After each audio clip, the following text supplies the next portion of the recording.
Mga boss, ayun, anong oras na, nagkakabit pa ako ng ilaw. Ito, mini driving light. Mga gusto kong magpagawa, punta lang kayo dito sa akin.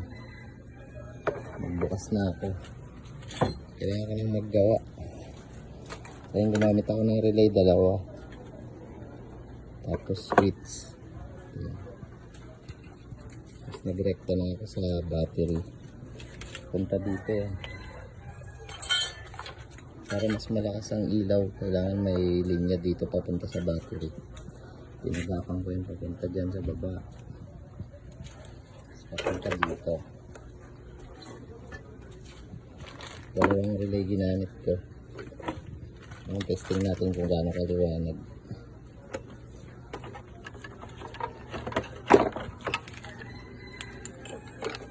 Isa lang yung mahawakan ko kasi walang tagahawak ng camera. Yung sarado ko.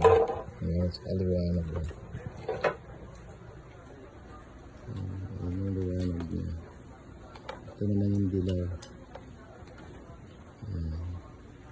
Isa pa lang yan. Nandito yung isa eh. Walang nagahawak. Kung gusto nyo magpagawa dito, punta lang kayo dito sa akin. Ayusin ko pa to, magulo pa eh. Kalat pa yung linya. Dalawang relay yung ginamit ko. Ayusin ko muna, makalat pa yung wire. So mamaya makikita nyo yan pag nakakabit na. Dito ko lang linagay eh. Ayan. Ang kalat eh. Walang mag-isa dito kung kalat pa ng mga tools. Kabit ko muna itong kahay niya para kabit ko yung mga binaklas ko para marinis.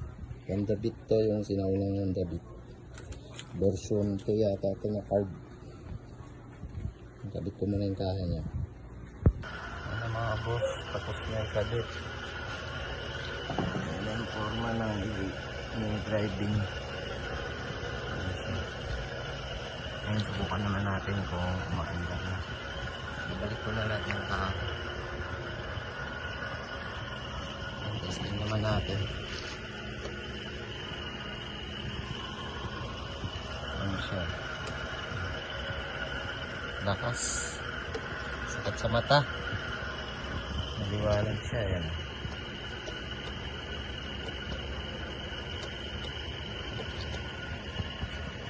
Tsaka liwanag. Mas maliwanag pa yun mga boss pag pag nakapatay yung ilaw. Nakabukas kasi yung ilaw ko sa taso. Maliwanag. Ayan. Ito yung low niya, yung ilaw. Ito yung high. Yan na eh. Balik ko na. Gusto nyo magpagawa mga boss. Punta lang kayo dito. Joseph Works. Kung gusto nyo magpagawa. Bukas na ako. Medyo makalat pa yung shop kasi bagong bukas lang eh. Pero pag lilinisin ko rin yun, naayusin ko. Tapos papalitan ko na yan, luma na eh. Balik ko yung dati kong mga boss, sa mga gusto magpagawa, punta lang kayo dito. Diyan ko lang linagay dahil wala naman ako ibang mapaglagay. Dalawang relay ginamit ko dyan, saka nakakonekta ako sa battery. Lang sa mga gusto mga boss, punta lang kayo dito.